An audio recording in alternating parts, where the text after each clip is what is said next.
Alrighty, stuff you gotta know before you buy your next house. I'm Garth Haslam, home medic, and we'll talk this time about radon. Now, radon gets a lot of press as well. I'm gonna give you information here that you will not get from anyone else. My information comes from EPA. So let's get started. First off, again, some background from me. Before I became a home inspector, I actually worked in a radiation engineering consulting office. And I was the guy who did the assessments, computer assessments for, for EPA. We'll just make it. I was the guy who did the computer assessments for EPA. So the EPA would hire my boss, and he would say, okay, Garth, go do this computer assessment, and let's figure out what the risk level is associated with this particular radiation problem. And I don't really have the time to give you some background in that. I think maybe if you were to go to some of my podcasts, you can get more information on the kinds of assumptions I was required to do. But we won't go there in this 5-minute segment. So understand that radon is a colorless, odorless radioactive gas. It's a radiation decay daughter of uranium and radium. Difference is that uranium and radium are metals, and radon is a gas like oxygen and nitrogen. And then it's got a half-life just like uranium and radium. It's going to be radon for I believe about a day and a half on average. And then it's going to spit off a couple of protons and neutrons, and then it's going to become some other radioactive material that, again, is a metal, and continue down the decay chain. The problem with radon is that being a gas like oxygen and nitrogen, it's going to get into your lungs, and it's going to, let's say it spits off those protons and neutrons, and now it's a metal, and that metal is just sitting in your lung tissues being radioactive. So that causes lung cancer, also known as, what is it that it's called? So that causes lung cancer, and of course nobody needs lung cancer.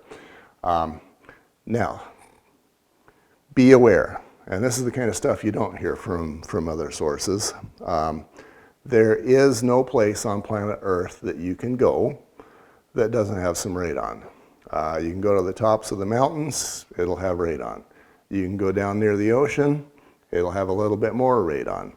Radon is heavier than air, so it's going to pool at the lowest levels of your house. And so if you're testing for radon, you want to do it, if you've got a 2-story home, last thing you're going to do is test it up on the 2nd story.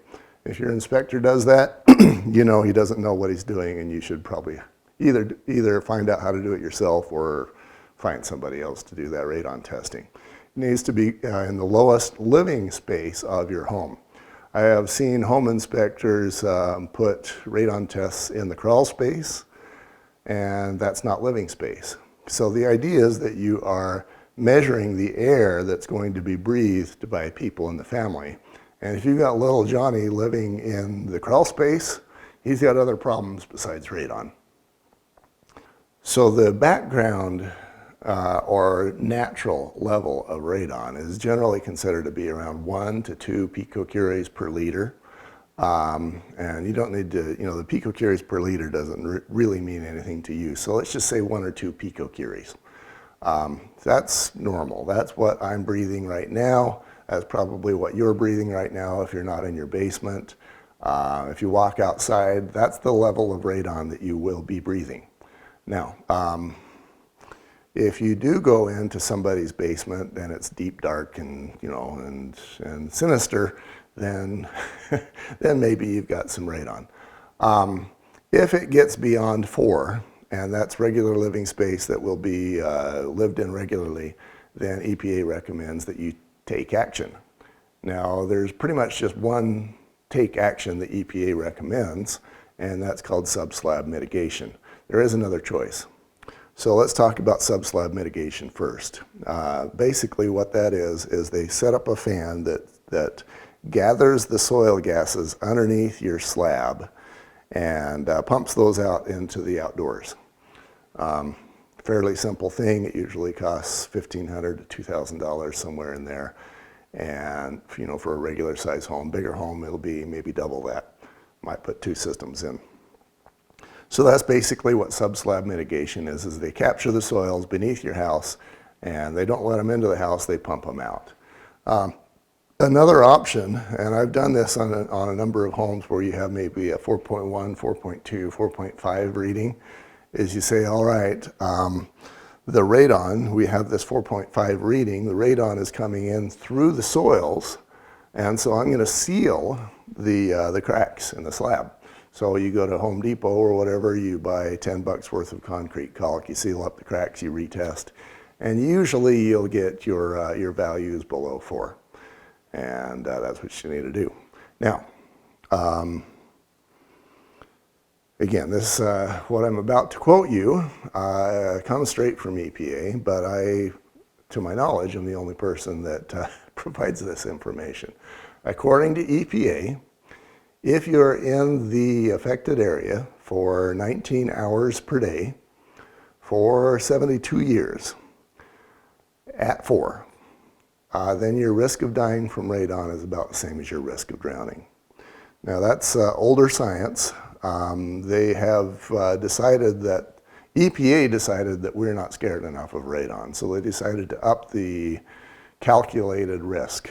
So what they then did is they said, all right, they hired a consultant company, much like the one I used to work for, and they said, all right, let's increase the conservativeness of the assumptions.